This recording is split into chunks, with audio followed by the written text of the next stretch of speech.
Balaca bir gülüş. Arzu evlərinin yanındakı parkda qumla oynayırdı. Dərin çuxur qazmışdı.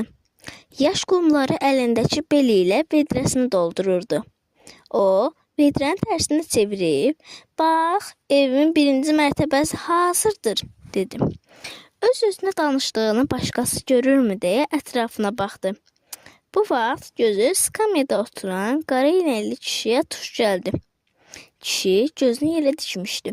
Çox qəmgin halı vardı. Arzu bel və vedrəsini götürüb onun yanına getdi. Əmi, nəsə itirməmisiniz ki, itən şeyləri tapmaqda ustayam, dedi.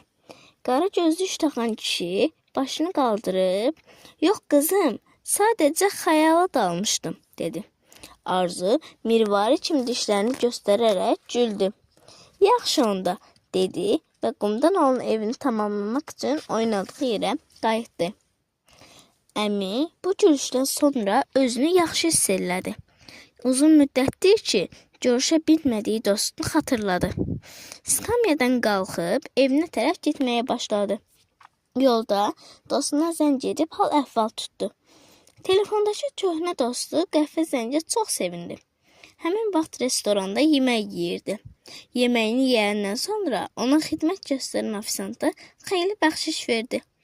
Ofisant uzun müddət idi ki, bu restoranda çalışırdı. Bu qədər bəxşiş aldığını heç xatırlamırdı. O, sevinə-sevinə evinə gedəndə yolda yoxsul və ac bir adam gördü.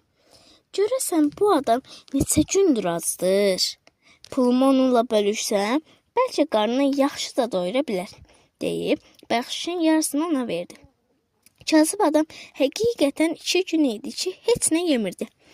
Ofisanta pula görə çox təşəkkür elədi. Sonra yaxınlıqdakı dönərçidə qarnını doyurdu. Daha sonra yaşadığı binanın zirzəmisinə tərəf yeriməyə başladı. Birdən yağışdan ıslanmış və soyuqdan tir-tir titrəyən bir küçük gördü. Çöl soyuq idi. Kasıb adam küçüyü götürüb evinə apardı. Küçük soyuqdan xilas olduğu üçün çox sevinirdi. Həmin gecə kasıb adamın qaldığı binada yanğın çıxdı. Yanğına ilk hiss edən küçük oldu. Hamıya xəbər vermək üçün bərkdən hürməyə başladı. Əvvəlcə kasıb adam oyandı.